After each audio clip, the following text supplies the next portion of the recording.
I've always been more of a campaign person, but the biggest thing for Halo since Halo 2 has undeniably been the multiplayer. But which Halo had the best multiplayer? Hi, I'm a Frog, and in this video, I'll be ranking the Halo games multiplayers from worst to best. Couple disclaimers, I'm not going to count Halo 2 Anniversary because I don't think it's really its own game, and if I did rank it, it would be last anyway. I'm also not ranking Halo 5 because I barely ever played its multiplayer, and I'm not going to pretend I played it a lot and BS an opinion just for the sake of including it. So with that, let's hop in. Number 6, Halo 4. So coming in last is Halo 4. I'll start with what I think was really good about Halo 4's multiplayer. The customization. Halo 4's customization had a crazy amount of depth with different unlocks and ways to customize your Spartan. I don't like the designs as much as Reach's, but still you had a lot of options to make your Spartan look how you wanted, and they were earnable through playing the game and didn't have to be bought with real money. Progression in general in Halo 4 was, for all intents and purposes, the same as Reach's, which is fun and engaging although not perfect. I'll elaborate more when we get to Reach. What wasn't good about Halo 4's multiplayer? Basically everything else. Halo 4 dived right into the Call of Duty trend at the time and didn't implement those elements very well. The big one people complain about is Universal Sprint, which I don't mind at all. What I did mind was stuff like the custom loadouts, where, like Call of Duty, players with higher ranks had access to starting weapons and equipment that lower level players didn't. Or the fact that power weapons and power-ups were available as kill streaks, where after getting enough points, you could call them in as ordnance. There were still power weapons placed around the maps too, but still, the ability to call in a power weapon wherever you are negates some of the strategy of controlling different parts of the map and encourages more lone wolfing rather than team play, which Halo was always more about than a game like Call of Duty. As much as I love a map like Haven, there's not really any strategy except run around and kill guys. I'm not saying the old Halo multiplayers were super sophisticated RTS level strategy games, but yeah, there was more strategy and teamwork involved and reason to go to specific points on each map, and there was more to it than just run around and find people. There's a couple other minor things too, like bullet magnetism in Halo 4 is ridiculous. Just be kind of close to someone's head and you have an easy headshot. I also don't mean this in like a snobby way, but all of Halo 4's changes basically just come together as a desperate attempt to make it more appealing to casual players, to make it easier to get into for the average person. The problem is that they lost a lot of what made Halo fun for old fans and failed to even bring in the new audience, and this was reflected in Halo 4's population falling off a cliff shortly after launch. It feels silly that I'm relegating this to just a footnote, but I'll also just say that Halo 4 is the worst gunplay in the series. In other words, it's less fun to shoot at bad guys in this game than any of the other games, and that's really important, obviously. So yeah, Halo 4 is my least favorite Halo multiplayer. Let's move on. Number 5, Halo CE. If you've seen my videos, then you know that I love Halo CE. I play it more than any other game, so you may be surprised to see its multi as my pick for second worst. CE's multi feels like what it basically was, which is a last-second addition to the game that wasn't meant to be the big thing. So with that, there's not even that much to talk about with it because there were no ranks, not many modes, the custom games were really basic, it wasn't nearly as deep as all the later entries. Don't get me wrong, I enjoy playing CE's multiplayer. The Magnum is crazy overpowered obviously, but getting 3-shot kills is a lot of fun. Abusing the backpack reload glitch, also fun. But those are positive outcomes of what ultimately is CE's biggest problem, which is that it just wasn't very fleshed out. The most obvious problem with CE's multiplayer is the spawns. If you've played CE multi, you know that the spawns are terrible. Spawn die is a far bigger problem in CE than it is in any other game's multiplayer, and it isn't particularly close. There are so many times where you'll just keep spawning in the same spot over and over and get killed immediately, and or you'll spawn in the middle of the enemy team constantly. One thing I do like about Halo CE's multi is the maps. Damnation, Wizard, Hang 'em High, Prisoner, Battle Creek, Blood Gulch, Rip Rooster Teeth. They're solid and they still hold up, which is why they've all been remade, some of them many times. Some of them are better in their remakes than in CE, but that has more to do with CE's spawning issues than anything else. But yeah, CE's multi is fun. I love CE's gunplay, even though obviously it all revolves around either the Magnum or power weapons, but it's fun to shoot guys and be shot back at. The main issue is just kinks that weren't worked out, as well as the lack of depth compared to every other Halo game after it.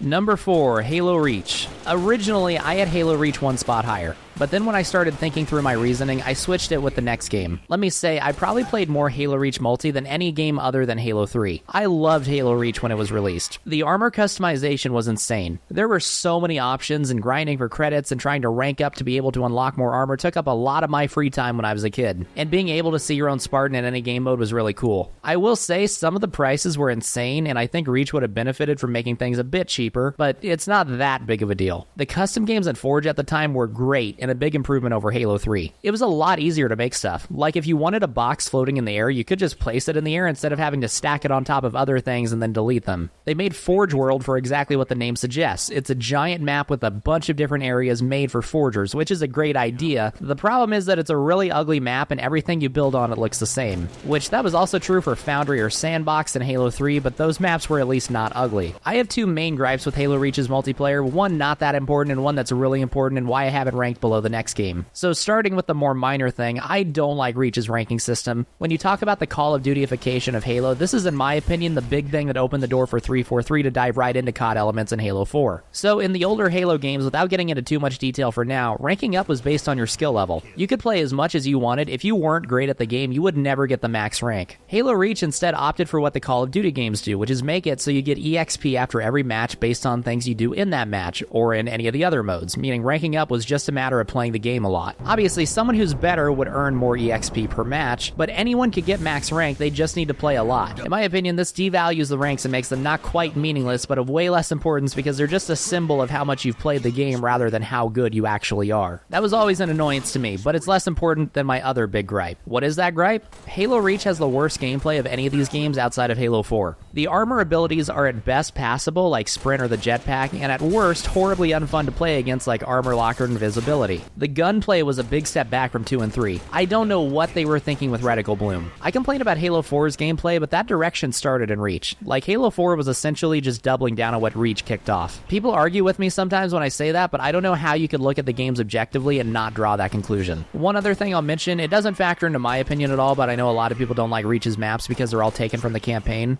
I think they're mostly fine, although I do think it would have definitely benefited from more original maps at launch. Don't get me wrong though, like I said, I played a ton of Reach back in the day. I still think it's a great game, I just don't think it holds up gameplay-wise to the next 3 games on the list.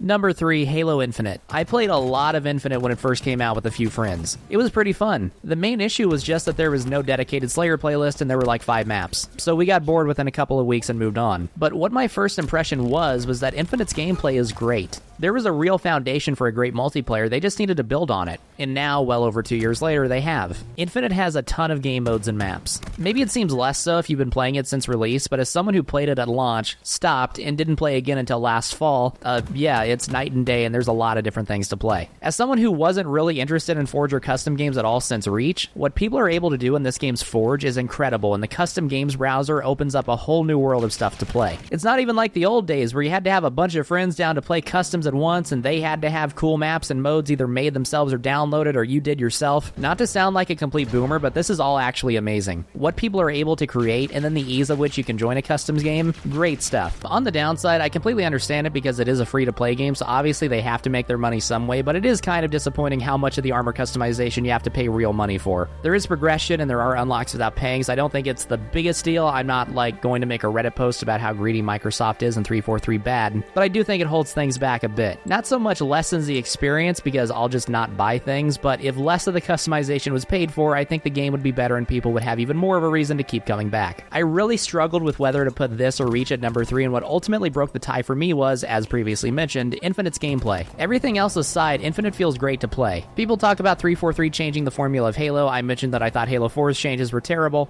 Infinite feels like modernized Halo 3. I think it blends classic Halo gameplay and new elements that appeal to modern gamers really well, and I like playing it. There wasn't anything I thought Reach did better than Infinite has done outside of customization. So trying to look at it objectively, I think I have to put Infinite ahead of Reach, and to not would just be a case of nostalgia goggles.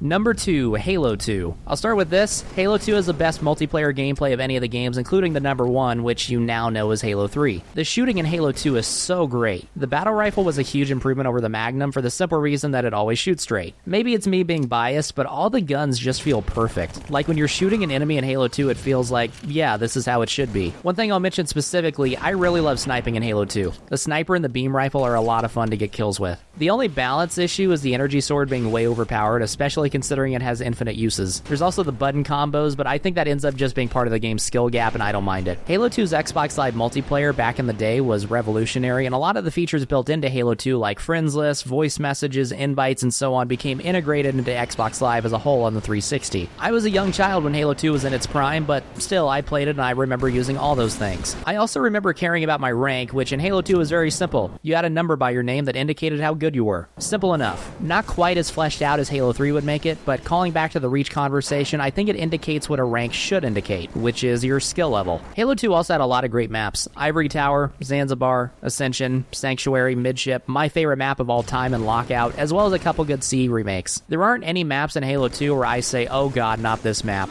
With the exception of Gemini. Gemini sucks. Halo 2 was a lot more fleshed out than CE was in terms of multiplayer, but still, like CE, it was really simple and less developed than what would come later, so I don't have much else more to say about it. I think its gameplay is the best in the series, but what puts it at number 2 is that I think Halo 3 beats it everywhere else.